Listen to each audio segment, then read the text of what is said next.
From Korea to Germany. From Alaska to Puerto Rico.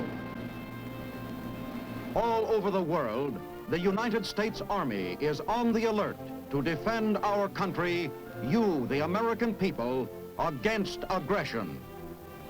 This is The Big Picture, an official television report to the nation from the United States Army. Now, to show you part of the big picture, here is Captain Carl Zimmerman. Modern warfare makes new and heavy demands on the knowledge, intelligence, and judgment of the individual infantryman. The decisions he makes in combat will determine victory or defeat in battle. The job of teaching the infantrymen to make these decisions is the primary task of the infantry school at Fort Benning, Georgia, a school that specializes in making leaders. A graduate of that school, now serving in Korea, recalls the training at Fort Benning. Korea. You could call this the proving ground of the infantry school. What you picked up at Benning, you apply here against the commies. Those of us who went to OCS were taught to be platoon leaders. A platoon's a pretty small unit, all right. But small units like mine, isolated on mountains, are fighting this war in Korea. As a platoon leader, as second lieutenant, you're responsible for the lives of 40 men. Fine men, good soldiers. They can take it and they can dish it out, too. You respect them. You know a lot about them. Where they come from, who's waiting for them back home. Responsibility, you really feel the pressure of that here. Sure, orders come down to you from above. Move up to such and such a hill. Stay there, await further orders. Get going. Then it's up to you. You're the leader. Nobody to do the job for you. Nobody to lean on. You're strictly on your own. Some fine men are in your trust. Thank God they taught us how to make the right decisions back at Infantry OCS, Fort Benning, Georgia.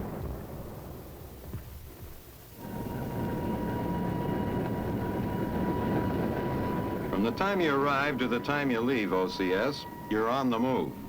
You're entering the home of perpetual motion.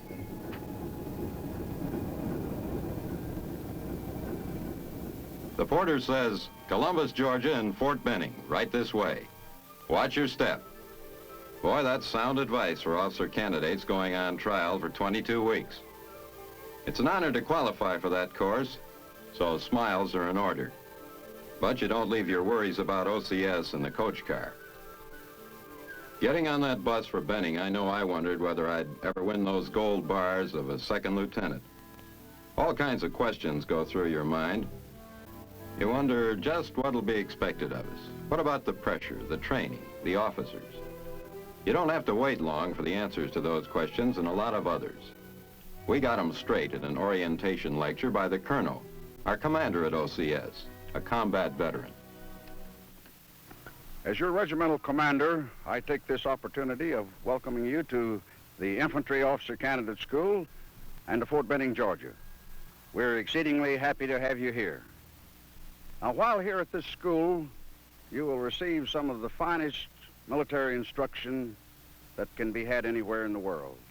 You will become intimately familiar with all infantry weapons and the tactics of their employment, as well as various other military subjects. Now, there is one quality that we are particularly looking for in you young men, and that is the quality of leadership, the ability to lead and influence others. You will be given a very excellent course of instruction on the subject of leadership. You will be put in places of responsibility and positions of command. The colonel went on to say that we'd run our OCS company by ourselves. That meant we'd rotate in command positions, supervise the honor code system that governs the whole OCS program. He also told us what role the cadre would play in our training. In his own words, all of the officers and enlisted men of this regiment are here for one purpose, and that is to assist you in successfully completing the course here at the Infantry Officer Candidate School. I assure you that we take this obligation very seriously, and it is our intention to qualify every possible man as a graduate of this institution and have him commissioned as a second lieutenant in the Army of the United States. Encouraging news. You think maybe this won't be so bad after all. Not as much work as you thought. Then the dawn comes up like thunder. You will go to work at 0500 and will work throughout the day until 2000 in the evening. Reveille will go at 500. First call or assembly will be at 0515. You will be very busy. We found out what he had in mind. They put the pressure on right away. It's a strange new world where the signs call for perfection, where you come and go on the double, where it's hurry up and then wait. A world where you try to relax at parade rest, where everything is regulated from the distance you stand apart to the number of boots you draw. Off go your chevrons and unit insignia, the last traces of an enlisted man's past in the Army. From now on, you're Candidate Smith or Candidate Jones, all wearing the same uniform. All wearing the same OCS patch. And the same peeled onion haircuts.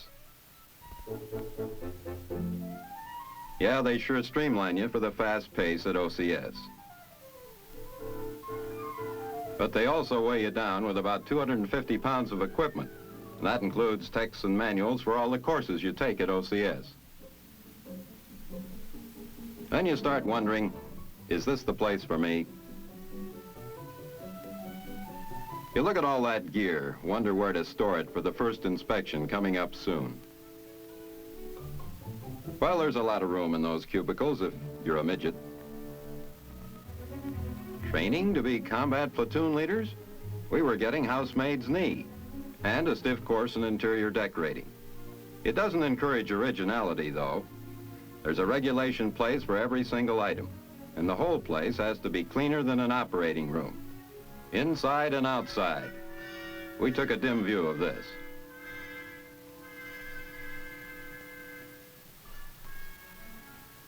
Finally, you're ready. Almost afraid to breathe as that tactical officer makes the rounds. There's two to supervise each platoon. The TAC officer's your severest critic for the next 22 weeks. You wonder, what's he looking at now? Did we forget anything?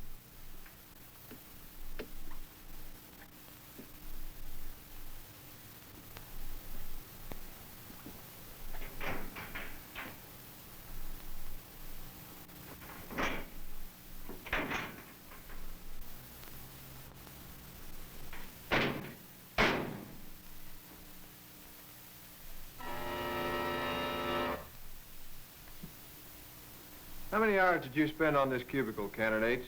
6 hours, sir. I consider that 6 hours wasted. Wasted? I've figured that man must be too mean for combat.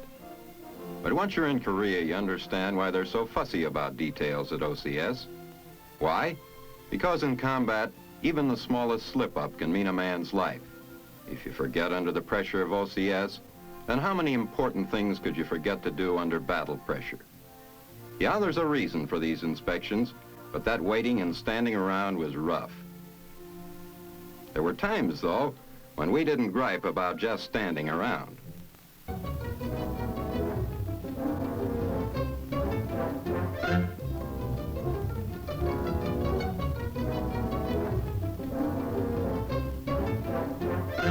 There just wasn't time to enjoy the scenery. But we did get in good shape for Korea.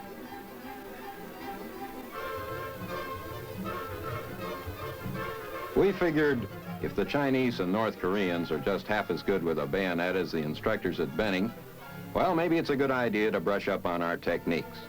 Wasn't exactly our idea, but in the end, we had 26 hours of bayonet drill. Time well spent. We know that now.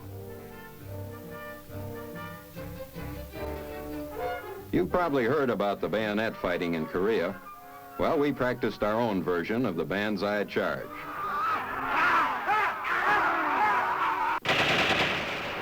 Keep low, crawling on your stomach. On the infiltration course, there's not much quiet either. They figure a would-be platoon leader better get acquainted with other things, like machine gun bullets, warming the air about 18 inches above your head. Those instructors keep yelling at you all the way. Get off your hands and knees.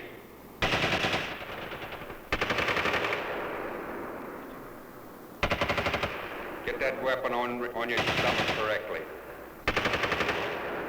Get your hand down there on the balance and balance it on your stomach. Number 41. Get the muzzle above your head. Number 44. Get the muzzle above your head. Balance the weapon on your stomach with one hand. Use the other hand to lift the wire above and clear of your body.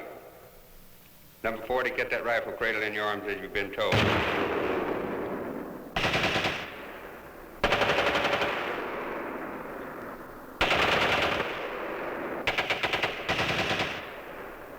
34, get that weapon above you and the muzzle above your head. Yeah, we know the real thing now. In a place where the explosions throw steel and the bullets are aimed to kill. But that course is a pretty good test of a man's guts. We talked it over. Man, I'm sure gonna need a shower tonight, Jonesy. How about you? Certainly will, after that course. Want a cigarette? Yes, sir. Let me have one. Okay. What do you think of that course? Oh, I think they ought to send attack officers through that infiltration course. Toughen them up a little bit. Well, it will make a man of you. Sure will make a man of you. Make a man of you. Well, most of us were around 18, 20, and pretty green. But you feel a lot older and more mature after 22 weeks at OCS. You learn a lot. The knowledge and training you get gives you confidence in yourself. Part of that knowledge comes on the firing ranges.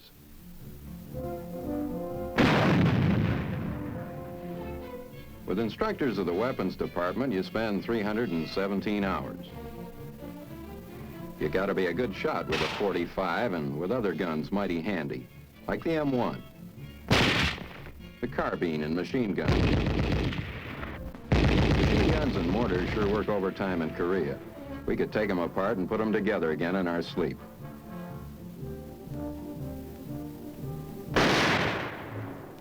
In the end, you're familiar with all the weapons used by the infantry, 21 of them, like the recoilless rifles. They'll knock out a tank or a pillbox if you aim them right. You learn lots of ways to be unpopular with the enemy.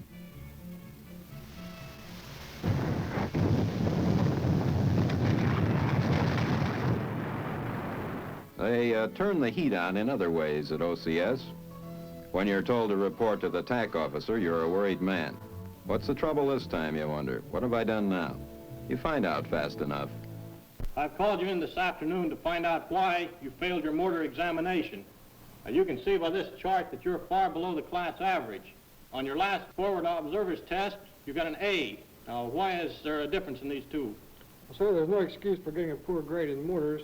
However, the better grade could be contributed to prior experience in forward observation. I didn't spend as much time in the technical phase of mortars as I should have.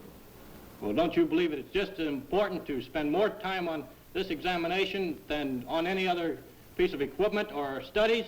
Yes, sir. Yes, sir. You see and hear that TAC officer even in your sleep. He's always there, giving you advice or a piece of his mind, making you toe the mark, deciding whether you've got the will and the capacity to lead men. He watches the way you handle men on the drill field. He's got to be shown, especially on the day you take over the whole company.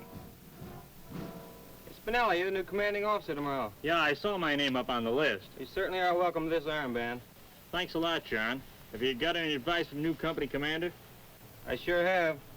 Company continued to get out of step on marching the class today. I saw him stop you out there. I wondered why he was stopping you on the way down. Yeah, I'll just make sure you keep in step tomorrow. I'll try awfully hard. First thing the next morning, you're out there in front of the whole company. All leaders report. All present! All present! 15 men present, Cannon Hill, 6 call. All present! Report! All present! 58 men present, 1 man absent. All present! Post!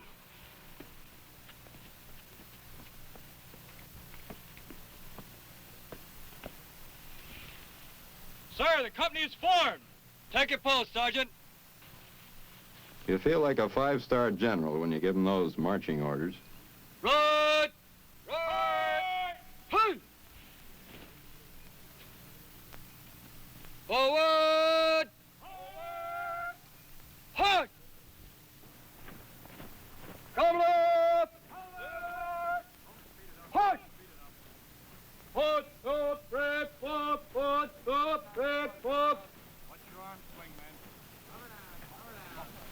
What up, red, up, red, up. Nothing to concentrate on. Not a thing, except about 200 men, and how to get them to a new class every hour, exactly at the right time, in step, on the double, nobody talking in ranks. Everybody with the right equipment, proper uniforms, clipboards, and every man seated in good order. It's a far cry from the college classroom. You're rigid, sitting or standing, prepared for questions. No dreamy looks out the window. You just concentrate on those lectures covering everything from logistics and supply to how to run a mess hall. You take courses in just about every department of the infantry school. Engines? Yeah, the infantry rides sometimes. For 8 hours, we learned about motors and maintenance of vehicles. In the home of the paratroopers, the airborne department, we got some pointers on cargo loading. Just drive your Jeep right up the ramp.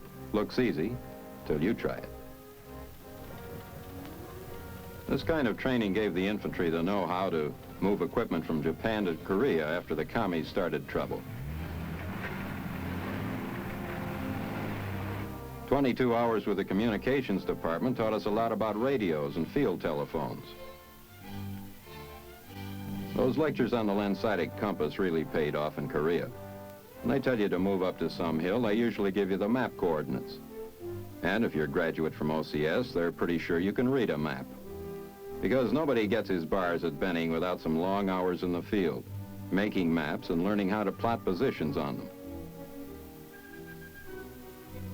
Our favorite pun about this course was that it might have an important bearing on our future. It sure did. With this and all the other specialized training behind you, you're ready to move on to 269 hours of tactics. How to outmaneuver the enemy, use your men and equipment to the best advantage. You learn the basic stuff like 2 up, 1 back, and feed them a hot meal, on up to how to take a hill. You got to concentrate, and you do that overtime when they put you on the spot. Now here's the situation. Hill 1 is occupied by our troops. We have on this hill a tank infantry team composed of 1 platoon of tanks, 5 tanks, and a company of infantry with their normal weapons. Hill 2 over there is the objective. The enemy strength on that hill is estimated as a reinforced company. They are dug in. They're reinforced with automatic weapons. No tanks have been observed in the enemy's sector over there. Now you think about it just a little bit and decide which one of the methods that you want to use to attack this objective with the tank infantry team. You consider all the angles and then make a decision. Maybe you'll make the wrong one first time on the sand table, but you're learning to make the right decisions in Korea. From the sand table, you move into the field. Here's where you apply everything you've learned, from logistics to how to brief your men. Patrols have reported that aggressor has established only outpost position on west bank of river in our regimental zone. These are the known aggressor positions that have been reported by S2. The 1st Battalion will attack at 15:45, 5 November, cross the Chattahoochee River, seize Objective 11, continue attack on order to seize Objective 12. I will cross with the 2nd wave. You're under pressure pretty close to combat conditions. You got to keep your head, make the right decisions. And from the banks, they'll be watching you.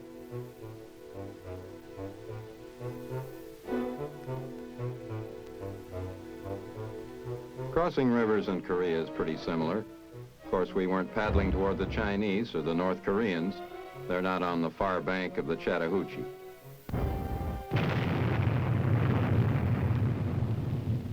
Yeah, a simulated battle can be pretty nerve-wracking and full of surprises.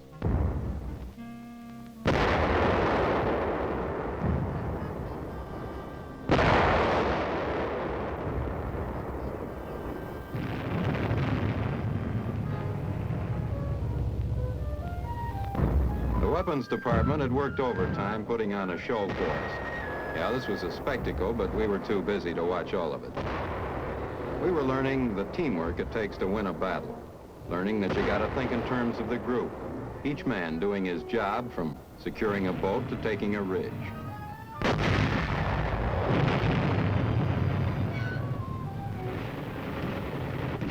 Each tactical problem taught us something new.